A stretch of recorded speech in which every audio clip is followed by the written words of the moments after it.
नमस्कार, आपका स्वागत है आरजी न्यूज में और आपके साथ मैं हूं आरती बेनिया। संसदीय सचिव के क्षेत्र में अधिकारियों की लापरवाही के चलते स्टोर रूम में पढ़ाई करने और कराने के लिए बच्चे और शिक्षक मजबूर हुए। शौचालय की कोई भी व्यवस्था नहीं है और साथ ही साथ संबंधित अधिकारियों एवं स्थानीय विधायकों को सूचना देने के बाद भी अव्यवस्था का आलम बना हुआ है। देखिए यह पूरी रिपोर्ट। आपको बता दें कि बिलासपुर जिले के तखतपुर क्षेत्र के अंतर्गत आने वाले ग्राम पंचायत सरसेनी के स्कूल जर्जर रूप धारण कर लिए हैं। स्कूल के छत जगह जगह टूट जाने से बच्चे की पढ़ाई बाधित हो रही है, जहां पर शौचालय की कोई भी व्यवस्था नहीं किया गया है, जिससे बच्चे और शिक्षकों को काफी परेशानी का सामना करना पड़ता है। आनन फानन में बच्चों को प्राचार्य कक्ष के स्टोर रूम पर कक्षा पहली से कक्षा 5वीं के छात्रों को एक साथ पढ़ाया जाता है। शिक्षकों द्वारा अपने विभाग में बार बार लिखित आवेदन दिया जा चुका है। इसके बावजूद भी अधिकारियों द्वारा किसी भी प्रकार की व्यवस्था बच्चों की पढ़ाई के लिए नहीं किया गया। इतना ही नहीं बल्कि ग्राम पंचायत सरपंच द्वारा स्थानीय विधायक को भी सूचना दे दिया गया था, लेकिन उसके बाद भी किसी प्रकार की व्यवस्था नहीं कराई गई, जिसके चलते कक्षा पहली से 5वीं तक के बच्चों को एक ही स्टोर रूम में शिक्षकों द्वारा पढ़ाया जाता है।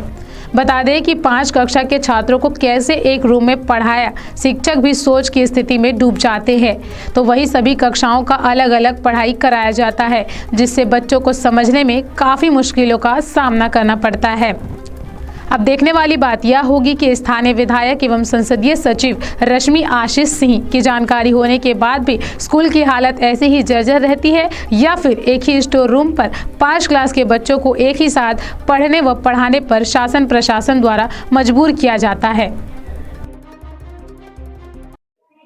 जी, आपका परिचय बताइए। मेरा नाम अखिलेश शर्मा है और मैं शासकीय प्राथमिक शाला सरसेनी में सहायक शिक्षक के रूप में पदस्थ हूँ। अच्छा, यार बच्चों को स्टोर रूम में पढ़ाया जाता है, क्या वजह है इसकी?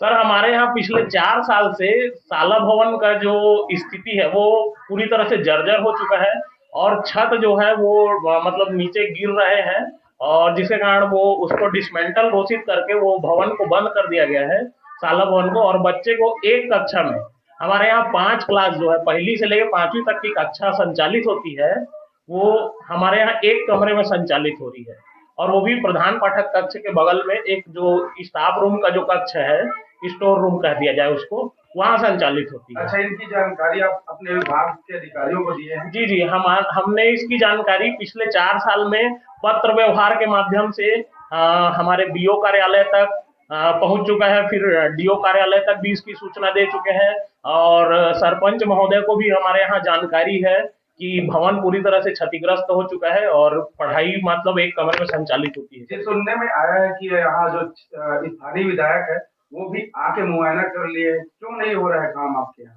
जी, संभवतः आपको मैं बताना चाहूंगा, 1 माह पूर्व धान खरीदी का जो कार्य है वो प्रारंभ हुआ है सरकार के द्वारा।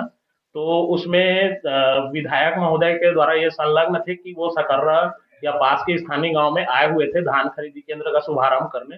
तो हमारे गांव के मतलब प्रतिनिधि लोग उनको यहाँ ला के दिखाए कि आप हमारे यहाँ कभी स्कूल देख लीजिए, यहाँ ऐसी ऐसी स्थिति है, बच्चे पढ़ने के लिए बच्चों के पास कमरे नहीं है, शिक्षक तो पर्याप्त है यहाँ, लेकिन शिक्षक वो उसी कक्षा को पढ़ाएंगे जब कक्षा खाली रहेगा। एक कक्षे में 5 क्लास के बच्चे पढ़ते हैं, तो वहां पर पढ़ाई उस तरीके से संभव नहीं है, ना ही बच्चों में गुणवत्ता आ सकती है। और दूसरा, हमारे स्कूल में शौचालय नहीं है, बालक के लिए अलग शौचालय की प्रावधान है और बालिका के लिए अलग शौचालय का प्रावधान है। न ही हमारे यहाँ स्टाफ रूम है, न ही स्टाफ के लिए शौचालय का प्रावधान है, तो भी स्टाफ के लिए भी शौचालय नहीं है। जी, स्थानीय विधायक द्वारा क्या आश्वासन दिया गया आपको? विधायक महोदय का तो अब वही है कि गांव वालों के बताए हुए जानकारी के अनुसार कि भवन का निर्माण करवाएंगे, और ये वाला भवन तो खराब हो गया है, इसको तोड़वा दो, ऐसा उनका कहना था, गांव वाले जिस हिसाब से हमको बताए।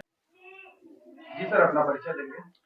मैं निर्मल कौशिक वर्तमान में यहाँ पदोन्नत होकर यहाँ आया हूँ प्रधान पाठक के रूप में, और यहाँ आने के बाद मैं स्थिति देखकर इतना थोड़ा समझ गया हूँ कि इतने, और यहाँ जानकारी भी मुझे प्राप्त हुई है कि लगभग यहाँ करीब 4 सालों से जो ये भवन की स्थिति बदतर हो गई है, और जिसमें ना तो विद्यार्थी पढ़ पा रहे हैं और ना वहाँ कुछ कक्षा लग पा रही है, वो केवल एक शो पीस बनकर वहाँ पर रह गया है। और यहाँ जनप्रतिनिधियों, सरपंचों और यहाँ की शिक्षा अधिकारियों को यहाँ प्रतिदिन और इतने लिखित और मौखिक रूप से कितने बार जानकारी दी जा चुकी है, उसके बाद भी वर्तमान में कुछ भी उस विषय पर कार्य नहीं हो पाया है। और इस वजह से बच्चों की पढ़ाई में बहुत ज़्यादा डिस्टर्ब होते जा रहा है। अच्छा, आप इस स्कूल संचालित जो कर रहे हैं वो कहाँ पर कर रहे हैं? अभी यहाँ हम लोग जो यहाँ प्रधान पाठक के लिए एक कक्ष बनाया गया था, प्रधान पाठक और साथ में एक स्टोर रूम के रूप में, तो बच्चों के लिए कक्षाएं जो डैमेज हो गई है, इस वजह से वर्तमान में यहाँ प्रधान पाठक कक्ष के रूप में लगाए। स्टोर रूम पे भी कक्षाएं चल रही हैं? स्टोर रूम में कक्षाएं चल रही हैं। स्थानीय विधायक को इनकी जानकारी है कि नहीं? हाँ, स्थानीय विधायकों को यहाँ जानकारी है और उनको अभी कुछ समय पहले जानकारी भी दी जा चुकी है। यहाँ कुछ कार्य में आए थे तो यहाँ दिखाया भी गया था उनको स्थिति के बारे में। अच्छा, आपके द्वारा दिखाया गया था कि गांव के जनप्रतिनिधि? गांव के